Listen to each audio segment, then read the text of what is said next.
Muy bien, vamos a continuar con la NIF 9 de instrumentos financieros. Esta norma está relacionada con lo que es el reconocimiento y la medición de los instrumentos financieros. Como ya vimos en la primera parte de este video, la parte de información a revelar y de presentación no están dentro de la NIF 9, sino que están en la 32 y en la 7. Y además hay una parte de coberturas que no estaría tampoco en la NIF 9 aún, sino en la 39. Entonces, bueno, dicho esto, vamos a ir viendo. A nivel del alcance de la NIF 9, eh, nos da los principios esenciales en la información financiera de activos y pasivos financieros. Vamos a entender que activos y pasivos financieros son, por ejemplo, efectivo y equivalentes, cuentas bancarias, donde, por ejemplo, en el caso de la cuenta bancaria, yo tengo el dinero y el banco, bueno, yo tengo, perdón, mi cuenta de ahorro o cuenta corriente, como queramos, y el banco tiene una obligación por pagar a a ese ahorrante. Tenemos las cuentas por pagar con su contraparte de cuenta, perdón, cuentas por cobrar con su contraparte de cuentas por pagar, documentos por cobrar con su contraparte de documentos por pagar, lo que son las inversiones con su contraparte de bonos y acciones. Bueno, estos son de los más comunes. Eh, en este aspecto, la norma sí nos dice que hay otros instrumentos que podrían existir. Por ejemplo, puede ser que yo también tenga inversiones en otras empresas, pero que superan o que nos dan otros criterios, que superan ciertos umbrales de participación. Entonces aquí tenemos el caso de la participación en subsidiarias, asociadas y negocios conjuntos, que esta se maneja más bien de conformidad con la NIC 27, 10 y 28, que esto es cuando yo tengo influencia significativa o control sobre los otros negocios. No son inversiones temporales en ese aspecto o de bajo nivel, como las que sí tiene la NIF 9. Lo vamos a ver más adelante. Son inversiones en donde yo adquiero, por ejemplo, bonos que no me van, o títulos de deuda, que no me van a dar ningún tipo de control o de participación en el negocio, o bien que obtengo este, mm, acciones, pero en escala pequeña. Entonces, no sé, tengo el 1% de las acciones de otra empresa y es muy posible que con esto pues ni siquiera pueda influenciar en las decisiones de la gerencia.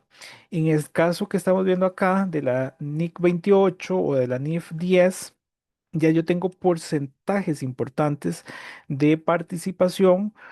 He adquirido muchas acciones, entonces tengo influencia significativa. Por ejemplo, si llego a un 40% aproximadamente, donde puedo influir en las decisiones del negocio, o en la NIF 10, cuando ya yo tenga, no sé, más del 50% hasta un 100% de las acciones de la empresa, y por tanto yo soy quien toma las decisiones, soy quien tiene el control del otro negocio.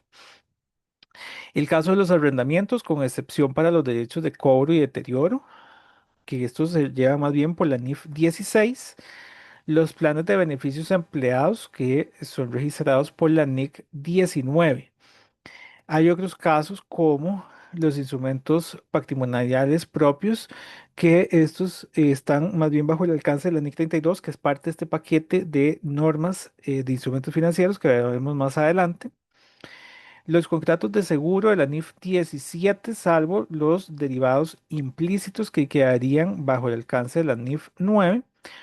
Los contratos de combinaciones de negocios que quedarían bajo el alcance de la NIF 3, y los contratos de compra-venta no financieros con liquidación neta. Es importante que todos estos ejemplos que estamos colocando por acá, bueno, nos los da la norma taxativamente, pero eh, no quedan dentro del alcance de la NIF 9, no porque no son instrumentos financieros y que tengan esa misma característica de tener un contrato para una parte y la exigibilidad para la otra, sino que es porque hay una norma específica que los eh, digamos, que los regula o que nos dice cómo debería ser su tratamiento contable.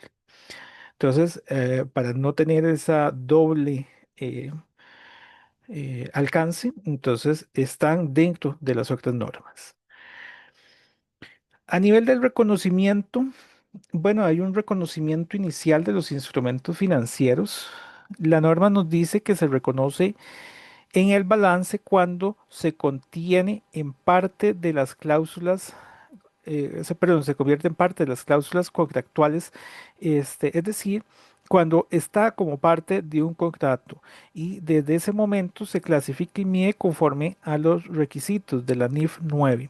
Para este reconocimiento inicial, nosotros inclusive tendríamos que partir de los elementos que nos dice el marco conceptual. ¿Qué nos dice el marco conceptual? Que tengo que reconocer el activo cuando yo tengo control sobre el mismo y además este, podría em, obtener los beneficios económicos de este. Entonces, em, eso se logra en este caso cuando hay un contrato y como parte de ese contrato las cláusulas contractuales nos darían o nos indicarían esas posibilidades. El activo o el pasivo se va a mantener en nuestro estado de situación hasta que cumpla con ciertas características, que es lo que la norma conoce como baja en cuentas. Tratándose de un activo financiero, en este caso se daría de baja si expiran los derechos a los flujos de efectivo o si se transfieren sustancialmente los riesgos o beneficios. Entonces, por ejemplo, si yo tengo una inversión en acciones, ¿cuándo va a desaparecer esa inversión en acciones? Por ejemplo, si la empresa quiebra, entonces en ese momento ya tendría que dar de baja mi inversión. O, por ejemplo, la voy a mantener hasta que yo la venda. Entonces, ya en ese momento, cuando la vendí, ya tengo que claramente darle baja, ya no es mío. O en el caso de un título de deuda como un bono, voy a mantenerlo hasta que me paguen el dinero. Si me llegaron a pagar el dinero, entonces en ese momento ya lo doy de baja. En el caso de un pasivo, se da de baja cuando se extingue o se modifica sustancialmente. Entonces, por ejemplo, yo voy a tener los bonos como un documento, un bono por pagar hasta el momento en que pague la deuda. Cuando yo pago la deuda, pues tiene que desaparecer ese pasivo financiero. Y dice, o se modifique sustancialmente porque en algunos casos tenemos la posibilidad de hacer un refinanciamiento. Entonces, cuando hay un nuevo documento que sustituye al anterior, podríamos dar de baja el anterior y registrar el nuevo. Em, a nivel de clasificación de los instrumentos financieros, vamos a tener que entonces hay activo financiero. El activo financiero se va a clasificar de acuerdo al modelo y a las características de los flujos de efectivo. Ahorita voy a ahondar un poco más en esto, pero nos da tres clasificaciones. Costo amortizado, valor razonable con cambios en otro resultado integral o valor razonable con cambios en resultados. Esas son las tres clasificaciones que nos da esta norma para lo que es el activo financiero. La norma también habla de lo que son derivados. Los derivados es cuando, bueno, también ahorita lo vamos a ver más adelante, pero los derivados es cuando hay un título cuyo rendimiento depende o su ejercicio depende de otro título. Por eso el nombre de derivado, porque hay otro elemento que va a hacer que dependa de. En este caso, los derivados eh, son medidos al valor razonable con cambios en resultados. Eh, Aunque nos dice por aquí, a menos de que formen parte de una relación de cobertura efectiva. Pero entonces se clasificarían como un activo financiero al valor razonable con cambios en resultados. O bien también tenemos los pasivos. Los pasivos se llevan al costo amortizado o al valor razonable con cambios en resultados. Que de hecho aquí tendríamos un caso, si es un derivado de un pasivo, entonces sería el valor razonable con cambios en resultados, por ejemplo. Entonces tendríamos activo y pasivo financiero, dependiendo de si yo soy el inversor o el emisor. El inversor tendría un activo financiero y el emisor un pasivo financiero. Y es importante, bueno, tal vez ahí me lo estoy brincando porque va a venir más adelante, podría ser que el emisor también lo clasifique como instrumento de patrimonio, en cuyo caso se llevará al valor nominal. Pueden haber reclasificaciones. Es importante que en el caso de los activos, eventualmente puede ser que yo lo clasifique de una forma, pero cambie el modelo de negocio de la empresa y por tanto yo podría reclasificarlo. Eh, si nos dice la norma que solo se permite en activos si hay un cambio en el modelo de negocio precisamente. No es algo antojadizo que en este mes o en este año lo llevo por el modelo del costo amortizado y el próximo pareciera que me serviría mejor llevarlo al valor razonable con cambios en resultados. Hago la modificación y el siguiente nuevamente regreso a costo amortizado. Esa no es la lógica. La lógica es que si hay un cambio en las condiciones del modelo de negocio, entonces se hace, pero la política debería mantenerse lo más estable posible. Es un cambio que hay que hacer de forma prospectiva, es decir, no me devuelvo en el tiempo, sino que es de aquí, de hoy que se hizo el cambio en adelante. Y solo es para activos, para pasivos no aplica. Ahora, vamos a ahondar en estas clasificaciones del activo y pasivo financiero. Tratándose de un, este, bueno, cualquiera de los dos, activo o pasivo financiero, tenemos que devolvernos a lo que veíamos en la primera presentación, los títulos de deuda o los títulos de participación. Porque las clasificaciones que estamos viendo van a depender mucho de eso. Si hablamos de un título de deuda, los títulos de deuda van a tener una característica que nos dice la NIF 9, que es el SPPI, que es el pago de solamente el principal y los intereses. Esto se logra en un título de deuda. El título de deuda, como ya vimos en la primera parte de este video, al vencimiento cancelan la totalidad del monto. Y periódicamente nos cancelan intereses o al vencimiento, pero pagan intereses. Esos títulos de deuda, van a tener un tratamiento diferente a lo que son los títulos de participación. Y es por esta característica del SPPI. Un título de participación no tiene esto, porque como ya sabemos, es la inversión en un negocio. Entonces a mí no me van a pagar el principal porque no vence. No me van a pagar intereses, sino dividendos. Y solo me van a pagar dividendos si hay utilidades. Entonces, esa va a ser una base importante para la clasificación contable de los instrumentos financieros. Entonces, si yo estoy ante un título de deuda, vamos a irnos por el punto de vista del inversor. El inversor lo podría llevar al costo amortizado si lo desea mantener hasta el vencimiento. Entonces, si compró un bono y el bono se lo quiere dejar hasta el vencimiento, es al costo amortizado. En ese caso, al inversor le interesa recuperar el principal y obtener los intereses. Puede ser que lo lleve al valor razonable con cambios en resultados. En este caso, no le interesa dejarse el título. Aquí hablamos mucho de digamos, de la posibilidad de vender, de un fin especulativo. Hoy me sobra algo de dinero, invierto en los bonos, pero no me los quiero dejar, sino apenas pueda, los voy a vender para obtener ese flujo efectivo, este, más los intereses, ¿verdad? Me interesa invertirlo para aumentar un poquitito ese capital de trabajo. Pero no quiero dejármelo hasta el vencimiento. El último caso es inversiones al valor razonable con cambios en ORI, donde hay una combinación de ambos. No lo quiero vender inmediatamente, pero tampoco me lo voy a dejar hasta el vencimiento. Puede ser que eventualmente, si ahí veo alguna oportunidad, tal vez venda los títulos, tal vez los pueda ir vendiendo un poco. Em, entonces, ahí tenemos las tres características. Es importante también que el título del costo amortizado, de inversión al costo amortizado, es cuando tenemos características básicas de un crédito también. Eso nos lo dice la norma, porque si yo quiero dejármelo hasta el vencimiento, pero no tiene características básicas de un crédito, Entonces, eso no puede ser al costo amortizado, sino que hay que llevarlo al valor razonable con cambios en resultados.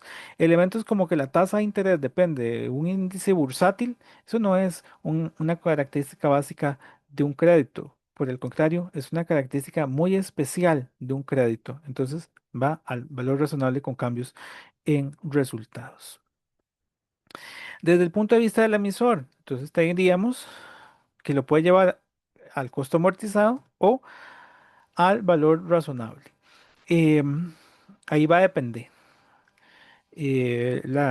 Digamos, la posición del valor razonable con cambios en ORI no existiría para el emisor. Este solo tiene dos posibilidades. Vean que este es el tratamiento para un título de deuda. Si hablamos de un título de participación, el inversor lo tendría que llevar al valor razonable con cambios en resultados, ya sea que se lo quiera dejar o que lo quiera vender. Sí es cierto de que la norma nos dice que hay la posibilidad de llevarlo al valor razonable con cambios en ORI, aunque es una excepción y en ese caso no puede ser reclasificado, nunca es una decisión única que tomaría la administración este, de llevarlo al valor razonable con cambios en ORI. Y desde el punto de vista del emisor, pues esto lo tiene que llevar como capital social y se mantendría al costo. En este caso no habrían estos otros modelos. El emisor lo lleva simplemente como patrimonio, como su capital social, ya sea preferente o común.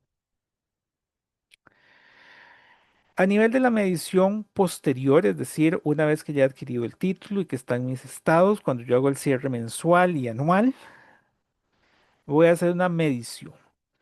Sabemos que la medición inicial de los títulos se hace, como ya vimos, a su valor razonable y es importante que podría verse afectado por elementos como las comisiones o costos de transacción que se hayan dado en la transacción. Si hablamos de que es un título que se lleva como una inversión al costo amortizado, inicialmente lo voy a registrar neto de esos gastos por comisiones, ya sea activo o pasivo, va a ir neto. Si es un título de valor razonable, en esos casos la comisión se registra aparte del título. Eso es a nivel inicial, pero posteriormente, si es un título que se lleva al costo amortizado, hay que irlo actualizando por el método o modelo de interés efectivo. Tengo que calcular una tasa de interés e ir deduciendo cualquier prima o descuento y además de los costos de transacción que pudiesen estar relacionados con esta transacción. Em, si es al valor razonable, pues entonces según la clasificación, al valor razonable con cambios en resultados o al valor razonable con cambios en ORI, habría que ir haciéndole una actualización con los nuevos valores que hay disponibles, con sus nuevos valores razonables. Dice que en el caso de un derivado, los cambios en el valor del derivado impactarían resultados, salvo que hayan coberturas. También es importante que para cualquiera de estos títulos tendríamos un concepto importante que nos da la NIF 9, que es el deterioro del valor. El deterioro del valor inclusive tiene dos enfoques de acuerdo con la NIF 9, que es el enfoque simplificado cuando estamos ante un instrumento que no tiene características financieras significativas. El caso de una cuenta por cobrar comercial.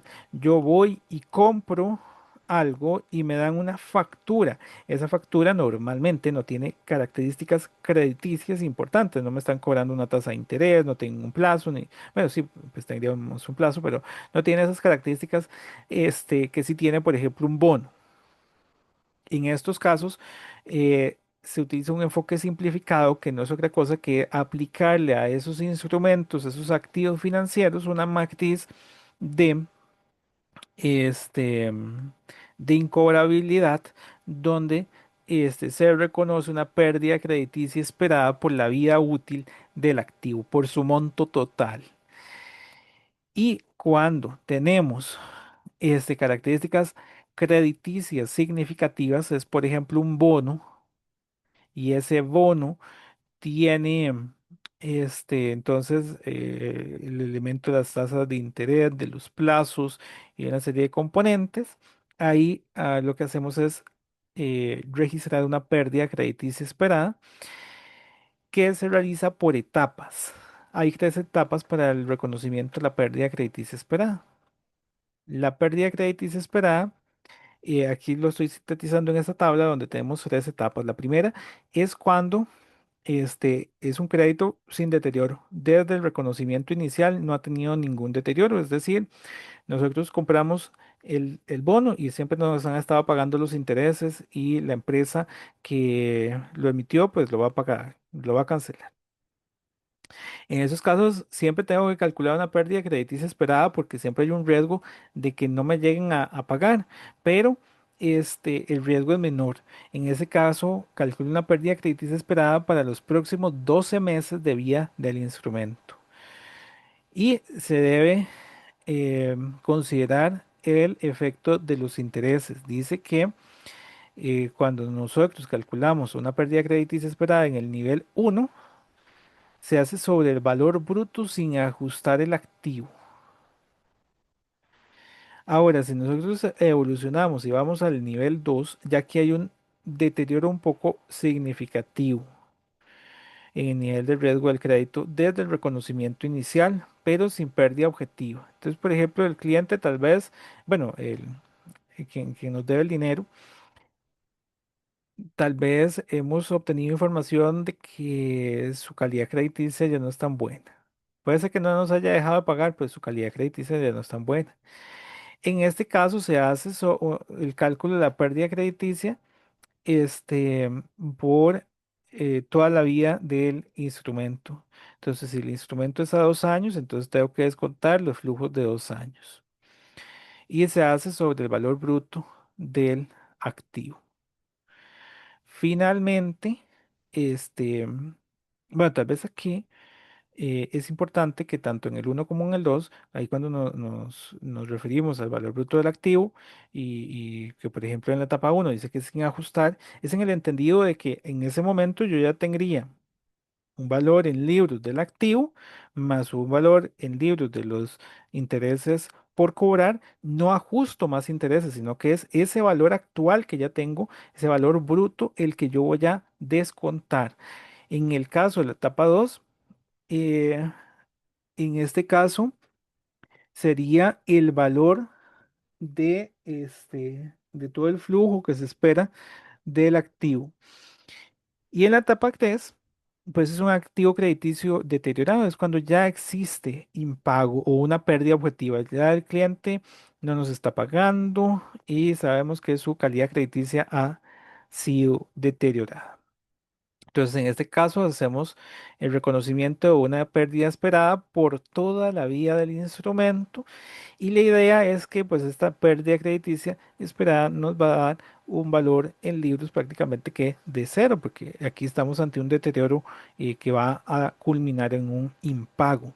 Se hace sobre el valor en libros neto ya descontado la pérdida crediticia esperada.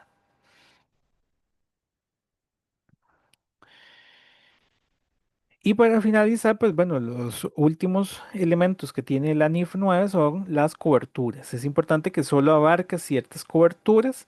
La mayor parte de coberturas son abarcadas por la NIF 9, aunque hay algunas pocas que se permiten con la NIC 39. La NIF 9 habla de que las coberturas son una estrategia contable y financiera que se utiliza para protegerse de un riesgo de cambios adversos del valor de ciertos activos o pasivos o transacciones futuras. Por ejemplo, cuando estos títulos son en moneda extranjera, pues hay un riesgo de que cuando yo lo ejecute, pues valgan más porque el tipo de cambio ha ido subiendo. Entonces tenemos la posibilidad de perder al momento de este, ejecutar ese título. O por ejemplo, un título que se llega al valor razonable. Entonces cuando yo lo voy a ejecutar, pues si ese valor razonable ha ido aumentando, tendríamos que transferir más vamos a perder nuevamente. Entonces, ante estos tipos de títulos que tienen la condición, alguna condición variable en el futuro, las coberturas lo que vienen es a disminuir el riesgo de esos instrumentos.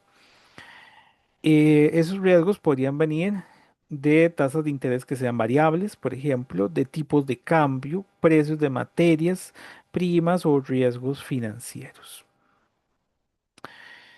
Ahí dependerá mucho del título.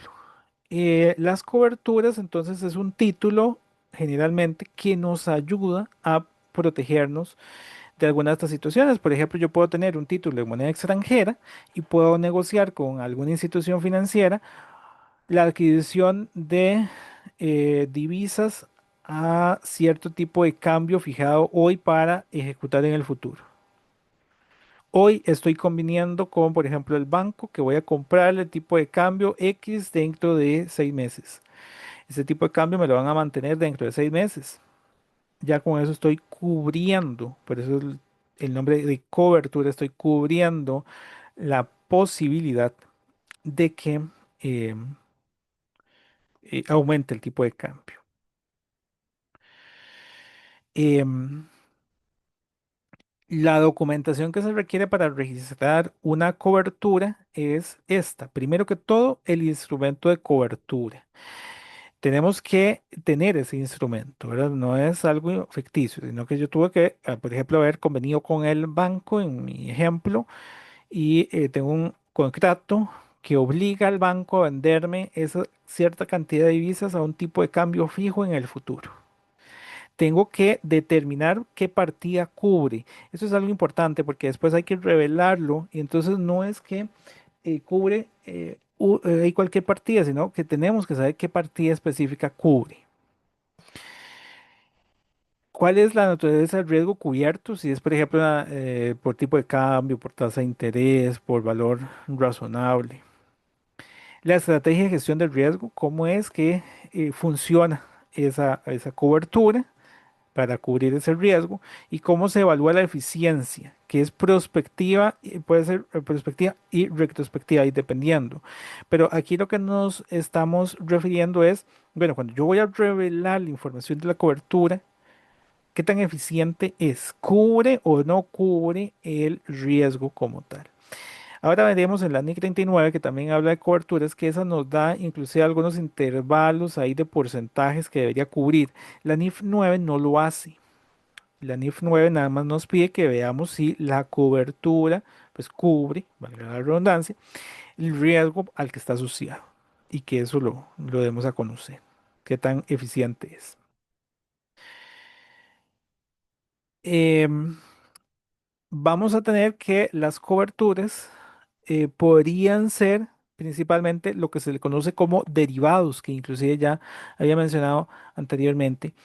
Pueden ser forwards, opciones o swaps.